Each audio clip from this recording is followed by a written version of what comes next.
အားလုံးပဲမင်္ဂလာပါကျွန်တော်ဒီမှာပြထားတဲ့စာကြောင်းလေးကိုအတူတူဘာသာပြန်ကြည့်အောင်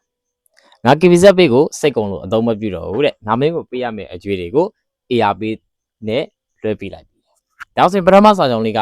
ငါ KBZ page ကိုစိတ်ကုန်လို့မသုံးတော့ဘူးဒါဆိုရင်စိတ်ကုန်တာကိုကျွန်တော်တို့ဘယ်လိုပြောမလဲစိတ်ကုန်တာကိုပြောလို့ရတဲ့ပုံစံလေးက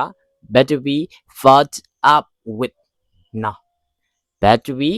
fat up with now noun ကိုစိတ်ကုန်သည်ဒါဆိုရင်ကျွန်တော်ငါ KBZ page ကိုစိတ်ကုန်သွားတယ်ငါဆိုတော့ I'm ကျွန်တော်ဆိုတော့ I အဲ့တော့ကျွန်တော်ဆိုတော့နောက်ကဘာလေးလိုက်မလို့ဆိုရင် better be က I am fat up with KBZ page I am fat up with KBZ page ငါ KBZ page ကိုစိတ်ကုန်သွားပြီ so ဒါကြောင့် I've start using it ငါအဲ့ဒါသုံးတော့ကိုရက်လိုက်ပြီ I have start using it ငါအဲ့ဒါသုံးတော့ကိုရက်လိုက်ပြီဒါဆိုရင်ပထမတစ်ကြောင်းလုံးပြောင်းပြီးပြန်ပြောရမယ်ဆိုရင် I am far away KBZ page so I've stopped using it ငါ KBZ page ကိုစိတ်ကုန်လို့မသုံးတော့ဘူးဒါဆိုရင်နောက်တစ်ဖြက်ကငါမင်းကိုပေးရမယ်အကျွေးတွေကိုတဲ့ ARP နဲ့လွှဲလိုက်ပြီဒါဆိုရင်ငါမင်းကိုပေးရမယ်အကျွေးတွေကိုငါ ARP နဲ့လွှဲလိုက်ပြီဆိုတော့ပေးတဲ့လူကကျွန်တော်ဖြစ်တဲ့အတွက် I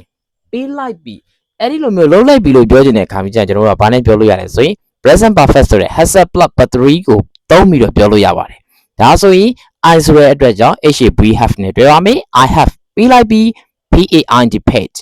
I have paid my အကျွေးတွေဆိုတော့ my debts I have paid my debts ARP နဲ့ဆိုတော့ via ARP သို့မဟုတ် through ARP နဲ့သုံးပြီးတော့ပြောလို့ရပါတယ်ဒါဆိုရင်စာကြောင်းတစ်ကြောင်းကိုပေါင်းပြီးတော့ပြန်ပြောရမယ်ဆိုရင် I've paid my debts through ARP သို့မဟုတ် via ARP လို့ပြောလို့ရပါတယ်ခင်ဗျာဒါဆိုရင်အပေါ်ကစာကြောင်းကိုနှစ်ခုစလုံးကိုပေါင်းပြီးပြန်ပြောရမယ်ဆိုရင်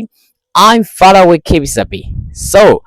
I've stopped using it I've paid my debts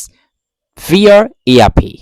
အားလုံးမနားလည်မယ်လို့ပြောနေပါတယ်ခင်ဗျာအားလုံးကိုကျေးဇူးတင်ပါတယ်ကျွန်တော်ရဲ့ page လေးကိုလည်း like and share လေးနဲ့ကူညီပေးခဲ့ကြပါဦးခင်ဗျာ